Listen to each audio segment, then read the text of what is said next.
শেহতীয়াকৈ জুবিনদাৰ হত্যাৰ ফাষ্ট ট্ৰেক কোৰ্টৰ গোটেই কাম কাজ চলি আছে। তেনেকুৱা এটা সময়ত নিৰ্বাচনৰ সময়তে এই গোটেই ব্যৱস্থাটো তেওঁলোকে আৰম্ভ কৰিছে। আমি এই কথা আগতেও কৈছিলোঁ যে নিৰ্বাচনৰ আগত বা পিছত এই কাম কৰিব। ফাষ্ট ট্ৰেকৰ কাম তেওঁলোকে আগতীয়াকৈ নকৰে, কাৰণ ফলাফল আহিব।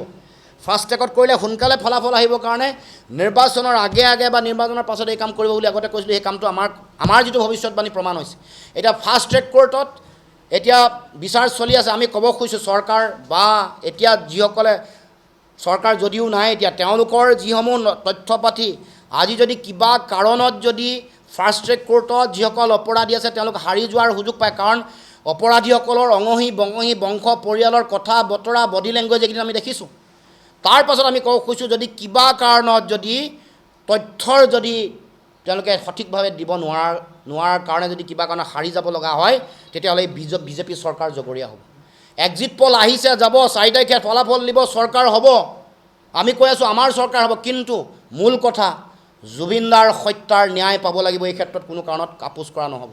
আৰু সেইকাৰণে আমি ক'ব খুজিছোঁ এই গোটেই ফাষ্ট ট্ৰেক কোৰ্টত চলি থকা বিচাৰ প্ৰক্ৰিয়াত যদিহে ক'ৰবাত যদি তথ্যৰ যদি ক'ৰবাত যদি তেওঁলোকে সঠিকভাৱে তথ্য, যেনেকৈ এগৰাকী ব্যক্তিৰ ধৰ্ষণ কৰি হত্যা হোৱাৰ পাছত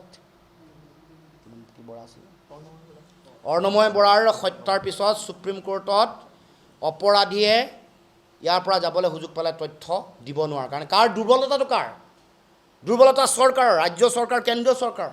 ঠিক তেনেকৈ জুবিনদাৰ হত্যাৰো এই গোটেই প্ৰক্ৰিয়াটোত বিজেপি চৰকাৰ আছিল। তেওঁলোকে সঠিক তথ্য নিদিলে আগন্তুক দিনসমূহত অপৰাধী যদি হাৰি যায়, মুকলি আকাশৰ তললৈ ওলাই যায়, তেতিয়াহ'লে অসমৰ ৰাইজে আৰু আমি কোনেও এই কথা কেতিয়াও ক্ষমা নকৰোঁ।